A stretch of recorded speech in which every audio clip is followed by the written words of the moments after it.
ఈరోజు full serious అవుతారని అనుకుంటే, ఫుల్ ఎంటర్‌టైన్‌మెంట్ తీసుకొచ్చినట్లు అయ్యింది. ఎందుకంటే, ఈ రోజే లాస్ట్ రోజండి. రేపటి నుంచి వైల్డ్ కార్డ్స్ అయితే వచ్చేస్తున్నారని హౌస్‌మేట్స్‌కి కూడా చెప్పేశారు.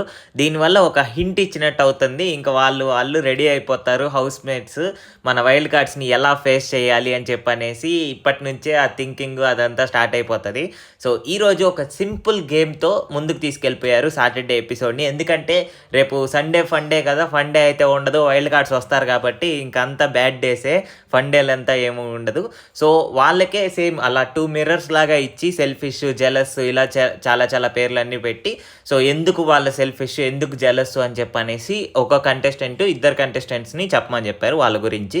సో, ఇప్పుడు స్టార్టింగ్ మనం జెలస్ ఎందుకనేసి అంటే మన విష్ణుప్రియ అది గుడి అసలు నిజంగా చూపించేస్తుంది ఆ జెలసీ అనేది. ఎందుకంటే పృథ్వీ గాని యష్మితో క్లోజ్‌గా మాట్లాడారనుకోండి, వెంటనే ఇలా సర్రని రైజ్ అవుతుంది మన విష్ణుప్రియకి. నేను ఇది జస్ట్ నార్మల్ క్యాజువల్‌గా అలా కంటిన్యూ చేస్తున్నారేమో ఒక లవ్ స్టోరీ లాగా, లవ్ యాంగిల్ చూపిద్దాం అని చెప్పనేసి ఈ సీజన్‌లో కొంచెం హిట్ చేయడానికి అనుకున్నాను.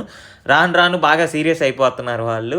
సో, యష్మి గౌడతో ఏదైనా క్లోజ్‌గా మాట్లాడినా గానీ, లేదంటే నీకిష్టమైన కంటెస్టెంట్స్‌లో ఎవరు అని చెప్పానంటే యష్మి గౌడ పేరు చెప్పినా గానీ బాగా జెలసీ చూపిస్తుంది. ఇంకో విషయం ఏంటంటే మన యష్మి గౌడ గురించండి. సో, యష్మి గౌడ జెలస్ అయ్యింది అని చెప్పనేసి మన నబీల్ అయితే చెప్పారు. ఎందుకంటే నబీల్ గెలిచిన తర్వాత మెగా చీఫ్‌గా అంతగా ఒప్పలేదు మన యష్మి గౌడకి. అక్కడ ఒప్పకపోవడానికి కారణం వేరేదుంది. ఎందుకంటే ఆమె చెప్పిన ఆన్సర్ తప్పు అనేసి ఆమె అభిప్రాయం.